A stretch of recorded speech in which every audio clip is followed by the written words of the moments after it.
దేవుని ఆశీర్వాదాలు ఊరికే వస్తాయా? దేవుని దీవెనలు ఊరికే వస్తాయా? ఈ వాక్యం వింటున్న సహోదరి సహోదరులారా, మీ అందరికీ నా హృదయపూర్వక వందనాలు. ఇటీవల కాలంలో చాలామంది కూడా ఆశీర్వాదాలు, దేవుడు ఆశీర్వాదం నా దగ్గరికి ఎందుకు రావట్లేదు, దేవుడు నన్ను ఆశీర్వదించడం లేదు, దేవుడు నన్ను ఎందుకు దీవించడం లేదు, దేవుడు నన్ను మర్చిపోయారా అనే ఆలోచనలు, తలంతులు చాలామందికి వస్తున్నాయి. అసలు దేవుడు ఆశీర్వాదం ఊరికే వచ్చేస్తుందండి? ఒక్కసారి ఆలోచించండి. మాటలు వింటున్న మీ అందరూ కూడా ఒక్కసారి ఆలోచించండి. దేవుని ఆశీర్వాదాలు ఊరికే వస్తాయా? ఏం చేస్తే దేవుని ఆశీర్వాదం వస్తుంది?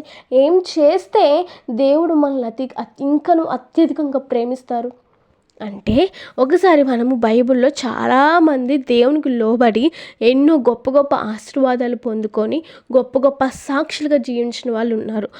వాళ్ళల్లో మనం ఒక ఇద్దరిని చూసుకుందామండి. మొదటిగా అబ్రహాం గారిని చూసుకుందాము. అబ్రహాం గారు బైబిల్ నుంచి చూసుకుందాము. ఆదికాండము 12వ అధ్యాయము 1వ వచనము. నీవు లేచి నీ దేశము నుండి, నీ బంధువుల యొద్ద నుండి, నీ తండ్రి ఇంటి నుండి బయలుదేరి నేను నీకు చూపించు దేశమునకు వెళ్ళుము. అంటేనండి, ఇక్కడ దేవుడు ఏమని చెప్తున్నారు అబ్రహాం గారికి? సమస్తమును, నీ కుటుంబ సభ్యులను, నీకు కలిగి ఉన్న వాటన్నిటిని విడిచిపెట్టి నేను చెప్పిన దేశానికి నీవు వెళ్ళు అని చెప్పేసి దేవుడు చెప్తున్నారు. అబ్రహాం గారు ఎదురు తిరిగి సమాధానం చెప్పారా అండి? ఎక్కడ కూడా ఎదురు తిరిగి సమాధానం చెప్పలా. ప్రవ్వా, నేను ఇప్పుడు ఇక్కడి నుంచి వెళ్ళిపోతే నన్ను ఎవరు చూసుకుంటారు? నా కుటుంబాన్ని నేను ఎలా పోషించుకోవాలి? నన్ను నమ్మి వచ్చిన నా భార్యని నేను ఎలా చూసుకోవాలి? నేను ఎంత ప్రేమగా చూసుకోవాలి? తనకి ఫెసిలిటీస్ ఉండవేమో ప్రవ్వా, నేను వెళ్ళిపోతాను చెప్పారా? చెప్పలేదండి, చెప్పలేదు. ఎంత మాత్రము కూడా దేవునికి ఎదురు తిరిగి సమాధానం చెప్పలేదు. శారమ్మ గారిని తీసుకొని అబ్రహాం గారు దేవుడు చెప్పిన ప్రదేశానికి వెళ్ళిపోయారు. అదేవిధంగా అక్కడ అనేక మందిని దేవుడు అబ్రహాం గారి ద్వారా ఆశీర్వదించిన తర్వాత మరి దేవుడు అబ్రహాం గారికి ఒక వాగ్దానం చేస్తున్నారు. ఏంటి? మీకు ఒక కుమారుని ఇస్తాను, గర్భఫలాన్ని ఇస్తాను అని చెప్పేసి దేవుడు వాగ్దానం చేశారు.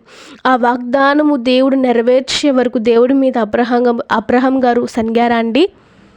ఏ మాత్రము కూడా సనగలేదు. నువ్వు ఇస్తానన్నావుగా, అంతమందికి బిడ్డలు ఇచ్చేవారు కదా, నాకెందుకు బిడ్డనివ్వలేదు అని చెప్పేసి దేవుడి మీద అబ్రహాం గారు సనిగారా అండి? ఎంత మాత్రము ఏ మాత్రము కూడా సనగలేదు. దేవుడు ఇస్తారు అన్న నమ్మకంతో అబ్రహాం గారు, శారమ్మ గారు ఎదురు చూసారే తప్ప దేవుని మీద సనగలేదు. అలాగే దేవుడు చక్కగా మంచి గర్భఫలాన్ని అబ్రహాం గారికి ఇచ్చారు. ఎవరినిచ్చారండి? అబ్రహాం గారికి కుమారుని పేరు ఏమిటి? ఇస్సాకు గారు. దేవుడు అబ్రహాం గారికి ఇస్సాకుననే కుమారుని ఇచ్చినప్పుడు లేక పుట్టిన కుమారుడు, ఏకైక కుమారుడు, తొలి సంతానాన్ని నాకు ఇవ్వు అని దేవుడు అబ్రహాం గారిని అడిగారు. అంటే దేవుడు అక్కడ పరీక్ష పెట్టారు. ఎవరికి? అబ్రహాం గారికి. లేక పుట్టిన కుమారుని నాకు ఇవ్వు అని చెప్పేసి దేవుడు అడిగినప్పుడు మరి అబ్రహాం గారు, దేవా నాకు ఇప్పుడే పుట్టాడు ప్రభా బిడ్డ, నాకు ఇప్పుడే ఇచ్చినట్టు ఇచ్చి తీసేసుకుంటావా ప్రభా? ఎందుకు దేవా నువ్వు నా విషయంలోనే ఇంతలా ఎందుకు పగకట్టినట్టు చేస్తున్నావా అని చెప్పేసి దేవుడు అని అబ్రహాం గారు అడిగారండి? లేదు, ఎంత మాత్రము కూడా అడగలేదు. ఏం మాత్రము కూడా ఆలోచించకుండా ఓకే ప్రభా, నీ చిత్తమే సమస్తమును విడిచిపెట్టేసి రా అన్నప్పుడు నీ చిత్తమే ప్రభా అని అన్నారు. గర్భఫలం ఇస్తానన్నప్పుడు నీ చిత్తమే ప్రభా అన్నారు. గర్భఫలం నిజంగానే ఇచ్చినప్పుడు ఆ బిడ్డను తీసుకొచ్చి నాకు అర్పించు అన్నప్పుడు నీ చిత్తమే అన్నారు. కానీ నేను అర్పించినయ్యా, లేక పుట్టాడు ప్రభా, నేను అర్పించిన అని చెప్పారా? ఎంత మాత్రమో చెప్పలేదు. నీ చిత్తమే అని చెప్పేసి అప్పుడు కూడా దేవునికి సమర్పించారు. అబ్రహాం గారికి తెలీదు. చివరి వరకు ఇస్సాకు గారిని అలా కట్టెల మీద పెట్టినప్పుడు, కత్తి పైకెత్తినప్పుడు కూడా దేవుడు ఆపు అని అంటాడని కూడా ఆయన ఎక్స్పెక్ట్ చేయలేదు. కానీ దేవుని మాటకు లోబడ్డారు. ఈరోజు నీవు నేను కూడా దేవుని మాటకు లోబడినప్పుడు, ఈరోజు నీవు నేను కూడా అబ్రహాం గారు లాగా నమ్మకంగా ఉన్నప్పుడు, దేవునికి విధేయత కలిగినప్పుడు, దేవుడు ఏ మాట చెప్తే ఆ మాట మనము గుడ్డి వారిలాగా చేసేస్తే దేవుని ఆశీర్వాదాలు ఎలా అయితే అబ్రహాం గారిని దేవుడు ఆశీర్వదించారో ఈరోజు మనల్ని కూడా దేవుడు అంతే ఇదిగా ఆశీర్వదిస్తారు. కొన్నిసార్లు దేవుడు మనకి శ్రమలు పెడతారు. అబ్రహాం గారికి ఎలా అయితే ఇస్సాకు గారిని మరి నాకు బలి ఇవ్వు అని అన్నప్పుడు ఎలా అయితే శ్రమ పెట్టారో, అప్పుడు అబ్రహాం గారు మనిషే కదండి, మనిషే కదా, ఏడుస్తారు కదా, అయ్యో నాకు పుట్టాడు కదా బిడ్డ, అయ్యో నాకెంతో ఇష్టమైన బిడ్డ అని చెప్పేసి ఆయన ఇంకెంత బాధపడి ఉంటారు, ఎవరికి చెప్పుకోలేక. శారమ్మ గారు కూడా చెప్పుకోలేక ఎంత బాధపడిపోయి ఉంటారు, ఎంత నలిగిపోయి ఉంటారు.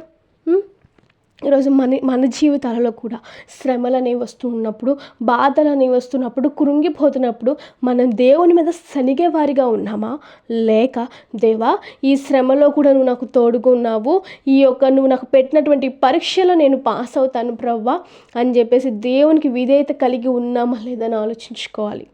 ఎప్పుడైతే అబ్రహాం గారు దేవుని యందు విశ్వాసము చూపి నమ్మకముగా ఉండి, దేవుడు ఏ విషయము చెప్పినా నేను ఉంటాను, నేను చేస్తాను, దేవుడు చెప్పింది నేను చేస్తానని ఉన్నప్పుడు దేవుడు ఖచ్చితంగా అబ్రహాము గారిని జనములకు తండ్రిగా ఎలా అయితే నిర్ణయించారో మనల్ని కూడా అనేక మందికి దేవుడు అలా ఆశీర్వాదకరంగా ఉంచుతారు. హల్లెలూయా, హల్లెలూయా. మరియు అదేవిధంగా మనం ఇంకొకరు చూసుకుంటే మరి బైబిల్ గ్రంథంలోనే నీతిమంతుడుగా పిలువబడినటువంటి యోబు గారండి. యోబు గారు అంటే దేవుడికి చాలా ఇష్టమైన వ్యక్తి. ఎలా చెప్పగలుగుతున్నానంటే, యోబు గారు మొదటి వచనంలోనే దేవుడు యోబు గారి గురించి ఒక గొప్ప సాక్ష్యం ఇస్తున్నారు. ఏంటంటే ఒకసారి చదువుదాము. యోబు గ్రంథము 1వ అధ్యాయం 1వ వచనము. ఊజు దేశమునందు యోబు అని ఒక మనుషుడుండెను. అతడు యథార్థవంతుడును న్యాయవంతుడునై దేవుని యందు భయభక్తులు కలిగి చెడుతనమును విసర్జించినవాడు. చాలామంది వాళ్ళ గురించి చెప్పుకోవాలంటే ముందు దేవుని గురించి చెప్పరు. నాకు ఈ ఆస్తి ఉంది, నాకు ఈ అంతస్తు ఉంది, అది ఉంది, నేను ఇంత గొప్పవాడిని, ఈ పేరు ప్రఖ్యాత కలవాడిని అని చెప్పుకుంటారు. కానీ ఇక్కడ యోబు గారి గురించి మొట్టమొదటిగా ఆ యోబు గ్రంథం ఓపెన్ చేయగానే కనిపించే మొదటి అధ్యాయము 1వ వచనంలోనే ఏమనుంది? ఆయన గొప్పతనము, ఆయన ఎంత దైవభక్తి కలిగి ఉన్నారు, ఎంత నీతి నిజాయితీ కలిగి ఉన్నారు, ఎంత యథార్థంగా ఉన్నారు అనేది ఇక్కడ మనము మొదటి అధ్యాయంలో 1వ వచనంలోనే మనం చూస్తాము. ఆ తర్వాతనే తనకి ఎంతమంది బిడ్డలు ఉన్నారు, ఎన్ని గొర్రెలు ఉన్నాయి, ఎంత ఆస్తి అంతస్తు ఉంది అని చెప్పేసి ఉంది. అలాగా ఆ వ్యక్తి కూడా, యోబు గారు కూడా దేవునికి ఎంతో విధేయత కలిగి ఎంతో యథార్థంగా ఉన్నారండి. దేవుని మీద నమ్మకం ఉంచుకొని వారికి కలిగినటువంటి బిడ్డలను చూసి మురిసిపోలేదు. వారికి ఉన్నటువంటి ఆస్తి అంతస్తులను చూసి ఎక్కువ అత్యాశ పడలేదు. ఏదైతే ఉందో దాన్ని బట్టి దేవుని స్తుతించారు. ఏదైతే ఉందో దాన్ని బట్టి అనేక మందికి ఆశీర్వాదకరంగా ఉన్నారు. వారికి ఉన్నటువంటి ధనాన్ని బట్టి నాకే ఉంది కదా, నేనే ఏదో ఒకటి చేసుకోవాలి, నేనే తినాలి, నా కడుపునే ఉంచుకోవాలి, నా కుటుంబ సభ్యులే బాగుండాలి అనుకోలేదు. ఆయనకున్న ఆస్తి అంతటినీ కూడా ఆయన అనేక మందికి ఆశీర్వాదకరంగా ఉన్నారు ఆయనకున్న దాన్ని బట్టి. అదేవిధంగా ఆయనకు అంత ఉండి కూడా, అంత ఆశీర్వాదం ఉండి కూడా ఆయన ఎప్పుడు అనునిత్యము ఎర్లీ మార్నింగ్ లేచి దేవుని సన్నిధిలో ప్రార్థించేవారండి. దేవుని సన్నిధిలో ఎక్కువగా ప్రార్థించేవారు. ఆ ప్రార్థిస్తున్నటువంటి సమయంలో మరి దేవుడు ఒక చిన్న పరీక్ష పెట్టాడు. నిజంగానే యోబు నా కుమారుడు నాతోనే ఉంటాడా, నిజంగా ఈ యొక్క సంతోషంలో ఇంత దీవెనకరమైన స్థితిలో నాతో పాటు ఉన్నప్పుడు, మరి బాధలు చిన్న శ్రమ పెట్టినప్పుడు కూడా, ఒక చిన్న ముళ్ళు పెట్టినప్పుడు కూడా మరి నాతోనే ఉంటాడా అని అనుకొని దేవుడు ఒక చిన్న ముళ్ళు పెట్టారండి. ఏంటా ముళ్ళు? సమస్తము, యోబు గారికి ఉన్న సమస్తము కూడా కోల్పోయారు. యోబు గారికి ఉన్న సమస్తాన్ని కూడా ఆయన కోల్పోయారు. ఆయనకున్న ఆస్తి కోల్పోయారు, ఆయనకున్న అంతస్తు కోల్పోయారు, ఆయనకున్న గృహం కోల్పోయింది, కనుకున్నటువంటి బిడ్డలు 7 కుమారులు 3 కుమార్తెలు, మొత్తం 10 మంది బిడ్డలు కూడా చనిపోయారు. అందరూ చనిపోయారు, భార్య ఒక్కటే మిగిలింది. మానసిక వేదన, అన్నీ కోల్పోయినటువంటి అయినా సరే ఏమని అంటున్నారు? యెహోవా ఇచ్చెను, యెహోవా తీసుకొనెను అనే మాట అన్నారు. కానీ దేవా నువ్వు ఎందుకు తీసుకున్నావయ్యా? ఎర్లీ మార్నింగ్ లేచిన కాడ నుంచి రాత్రి పడుకునేంత వరకు కూడా నిన్నే ఆరాధిస్తాను కదా, నిన్నే స్తుతిస్తాను కదా, ఎందుకయ్యా నాకు ఇలా జరిగింది, నా కుటుంబంలో ఎందుకయ్యా ఈ పరిస్థితి వచ్చింది అని చెప్పేసి ఆయన అడిగారా? లేదు, అడగలేదు. ఎంత మాత్రము, ఏ మాత్రము కూడా ఆయన దేవుణ్ణి క్వశ్చన్ చేయలేదండి. దేవుని అసలు క్వశ్చన్ చేయలేదు. అదేవిధంగా మానసిక శ్రమ అలాగే ఉంది అనుకునే లోపు శారీరకమైనటువంటి శ్రమ వచ్చింది. శారీరకమైన శ్రమ అసలు శరీరం మీద ఒక్క చిన్న చోటు కూడా గోక్కోవడానికి కూడా లేనంత పుళ్ళు పడిపోయినాయి ఆయనకి. పుళ్ళు పడిపోయి గోక్కోవడానికి కూడా ఎంత ఇబ్బంది పడిపోయాడు. అంత వేదనకరమైన పరిస్థితిలో కూడా తన యొక్క భార్య వచ్చి, ఇంకెంతకాలం ఆ దేవుణ్ణి పూజిస్తావు, ఇంకెంతకాలం ఆ దేవునితో ఉంటావు, ఇప్పటికైనా ఆయన విడిచిపెట్టేసే, ఈ శ్రమ నుంచి బయటకు రానంటే, పిచ్చి నీకు తెలియదు వెళ్ళు అని అన్నారు. కానీ ఏంటి దేవా ఇప్పుడే మానసిక సమస్య తీరింది అనుకుంటే శారీరకమైన శ్రమ పెట్టావు, ఒక మనిషి ఇంకెంత తట్టుకుంటాడు దేవా, ఇంకెంత తట్టుకుంటాడని క్వశ్చన్ చేశారా? లేదండి, క్వశ్చన్ చేయలేదు. ఈరోజు మన జీవితంలో కూడా చిన్న శ్రమ రాగానే, చిన్న కష్టం రాగానే, చిన్న బాధ రాగానే ఏమంటున్నాం? ఎందుకయ్యా నా జీవితంలో ఈ శ్రమ అనుమతించావు, ఎందుకయ్యా నాకు ఈ జీవితంలో ఈ కష్టాలు అనుభవించావు, నేను తట్టుకోలేకపోతున్నాను, ఒక్క మనిషిని దేవా, నేను ఒక్క మనిషికి నువ్వు ఇన్ని శ్రమలు పెట్టడం న్యాయమా అని అడుగుతున్నాం. ఇన్ని కష్టాలు పెట్టడం న్యాయమా అని అడుగుతున్నాం. ఎంతవరకు న్యాయం? దేవునికి తెలియదా ఎప్పుడు ఎవరికి ఏ శ్రమ పెట్టాలి, ఎప్పుడు ఏమి ఇవ్వాలి అని? ఒక మాట మనం గ్రహించాలంటే అండి, ఎప్పుడైతే దేవుడు శ్రమ పెడతాడో ఆ శ్రమ తర్వాత వచ్చే ఆశీర్వాదాన్ని మనం గ్రహించాలి. శ్రమ వచ్చేసిందిగా అంటే జీవితం అక్కడితో ఎండ్ అయిపోతున్నట్టు కాదు. శ్రమ వచ్చింది అంటే జీవితం అక్కడే గొప్ప జీవితము, గొప్ప అద్భుతమైనటువంటి సాక్షార్థకరమైన జీవితాన్ని మనం పొందుకుంటున్నాము అని ఆలోచించాలి.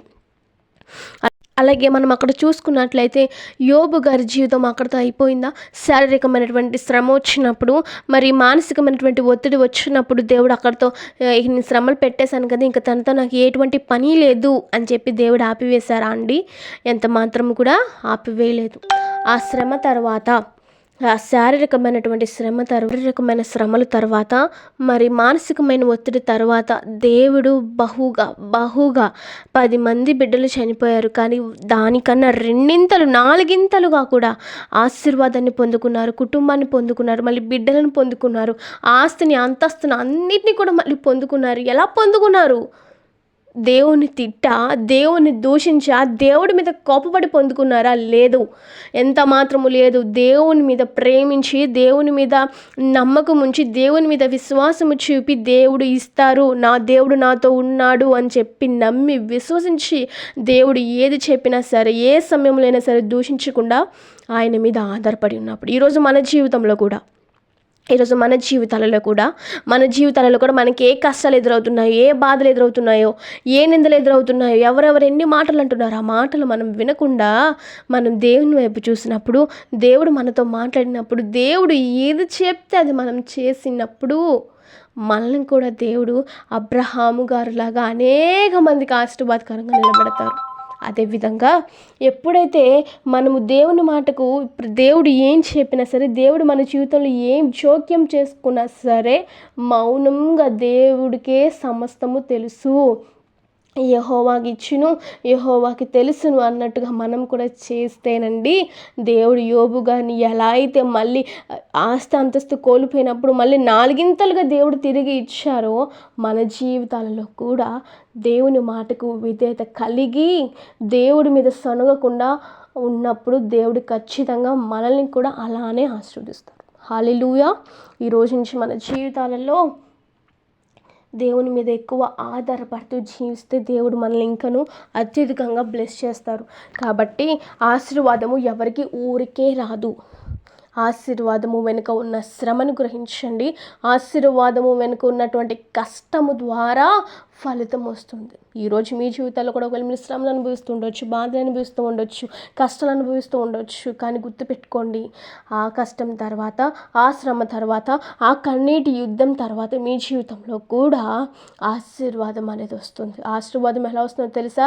తరతరాల వరకు, యుగాల వరకు నీ కుటుంబం గురించి 10 మంది చెప్పుకునేటట్టుగా దేవుడు అటులాగా ఆశీర్వదిస్తారని నువ్వు గుర్తుపెట్టుకో.